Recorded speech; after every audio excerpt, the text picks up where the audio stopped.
ജാൻവിക്കുട്ടി, എന്താ സർ? നല്ല അടിപൊളി ഡ്രസ്.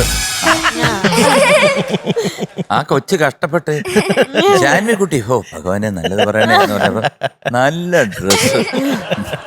നല്ല അല്ലേ, നല്ല കളർ കോമ്പിനേഷൻ അല്ലേ മീനുട്ടി? തയ്ച്ചതാ.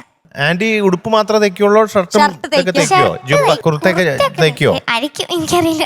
നല്ല നല്ല നൈറ്റി രസമുണ്ട് ആയിക്കോ, കാണാൻ. നൈറ്റി. ശരി, എനിക്കിതാ കുട്ടികളോടും പറഞ്ഞു ആന്റിക്ക് അറിഞ്ഞൂടല്ലോ. എല്ലാ കുട്ടികളും ആരെങ്കിലും അമ്മയോ അമ്മൂമ്മയോ ആരെങ്കിലും തയ്ക്കുന്നവരുണ്ട്. എം ജി ഞങ്ങള് എനിക്ക് ഇത് സെക്കൻഡ് സീസൺ മോഡലേ എം ജി ഞങ്ങൾ ഇങ്ങനെ പറഞ്ഞോണ്ടേയിരിക്കും കുട്ടികളെടുത്ത്. ഒരു നൈറ്റി കൊണ്ട് രാത്രി സുഗുണന്റെ വീട്ടിൽ പോയി കഴിഞ്ഞാൽ കാണാം. ആണ്. കാരണം ഒന്നാമത്തെ കാര്യം ഞാൻ ചോദിക്കും, ഷർട്ട് തയ്ക്കാൻ അറിയോ? അറിഞ്ഞൂടാ. പാന്റ് തയ്ക്കാൻ അറിയോ? അറിഞ്ഞൂടാ. പിന്നെന്തോ തയ്ക്കാൻ? നൈറ്റി. എങ്കിൽ നൈറ്റി ഇതാ. നിങ്ങളൊന്ന് ആലോചിച്ചു, നമ്മൾ കുറച്ച് ഫുൾ ഇവിടം വരെ ഉള്ള ഒരു നൈറ്റി ഇട്ടോണ്ടിരുന്നത് എന്ത് സുഖം. ആക്ച്വലി ശ്രീകുട്ട, നൈറ്റി കട്ട് ഇപ്പൊ ഒരു കഫ്താൻ എന്ന് പറഞ്ഞ സാധനമുണ്ട്. അത് അവർക്ക് ഇങ്ങനെ ഒരു ഇത് എടുത്തിട്ട് രണ്ട് സൈഡിൽ ഒരു അടി അടിച്ച് അതിന്റെ രണ്ടു കൂടെ കൈ ഇട്ടാ മതി.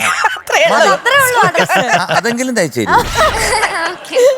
വർഷം 4 ഇവിടെ. ആലോചിച്ചൊക്കെ നമ്മള് സുഗുണന്റെ വീട്ടിൽ പോകുന്നു, കോളിമെല്ലാം അമർത്തുന്നു, വാല് വന്ന് നൈറ്റ് ഒക്കെ ഒരു പിങ്ക് കളർ നൈറ്റ് ഒക്കെ നല്ല രസമായിരിക്കും അല്ലേ? അതിന്റെ ഒരു എക്സ്പീരിയൻസ്. അല്ല, നമ്മളങ്ങനെ സങ്കല്പിക്കുക അല്ലേ? അപ്പൊ എന്തായാലും ജാൻവിക്കുട്ടി ഡ്രസ് കലക്കി, പാട്ട് വളരെ നല്ല സെലക്ഷനാണ് കേട്ടോ. എനിക്ക് വളരെ ഇഷ്ടപ്പെട്ട പാട്ടാണ് ലീലമ്മ പാടിയതില്.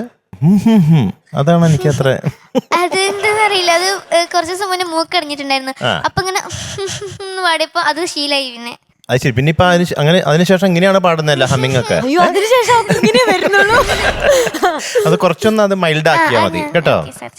പിന്നെ ചില സ്ഥലങ്ങളിലൊക്കെ പിച്ച് പ്രോബ്ലംസ്, അർത്ഥം വച്ചവരെന്റെ കവളിൽ നുള്ളി അവിടുത്തെ സംഗതി, അങ്ങനെ ക്ലാരിറ്റി വേണം. ഇതൊക്കെയാണ് ഞാൻ നോക്കി വെച്ചത് കേട്ടോ.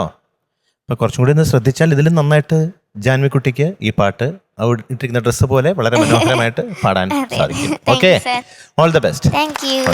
എന്ത് സ്റ്റാൻഡേർഡാ കുട്ടികൾ പാടുന്ന. ഇതിൽ ഇത്രയും ക്ലീൻ ആയിട്ട് പാടിയിട്ടും നിങ്ങൾ ഇത്രയും കറക്ഷൻസ് പറയണോ? നിങ്ങളുടെയൊക്കെ ഭാഗ്യാണത് ഇങ്ങനെ ഇരുന്ന് പറഞ്ഞു തരാൻ. ഇത്രയും മഹാനായ സിംഗേഴ്സ് ഇരിക്കല്ലേ ഇവിടെ. അപ്പൊ അതിന്റെ മാക്സിമം അഡ്വാൻറ്റേജ് എടുക്കണം കേട്ടോ. ഇവിടെ എല്ലാം എന്തൊക്കെ പഠിക്കാൻ പറ്റുമോ അതൊക്കെ പഠിച്ചോണ്ട് പോകണം.